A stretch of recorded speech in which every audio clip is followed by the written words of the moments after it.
పిల్లలతో ప్రయాణాలు కొంచెం కష్టమే కానీ నాకు తప్పదు. త్రూఅవుట్ ప్రెగ్నెన్సీ నుంచి నాకు అలవాటైపోయింది బస్సు ప్రయాణం.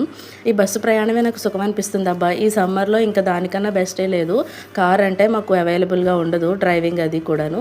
సో, నేను బస్సే ప్రిఫర్ చేసుకుంటాను. బండి మీద అంటే నా వల్ల అస్సలు కాదనమాట. మా అమ్మాయి చూసారా ఎంత అల్లరి చేస్తుందో. ఇంతకీ మేము ఎక్కడికి వెళ్తున్నాం అనుకుంటున్నారా? అమ్మ వాళ్ళ ఇంటికైతే వెళ్తున్నానండి.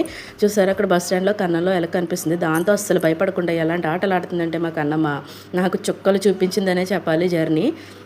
ఇక ఇలా సాగుతూ ఉంటుంటే ఇక బస్ స్టాప్‌కి అయితే వెళ్ళిపోయి ఇంటికైతే వెళ్ళిపోయాము. మేము వస్తున్నామని చెప్పేసి అన్నయ్య రొయ్యలు పంపించారంట. అమ్మ అయితే రొయ్యలు చేసి నా కోసం అయితే ఫ్రై పెట్టింది. చాలా అంటే చాన్నాళ్ళు అయిపోయింది నేను తిని.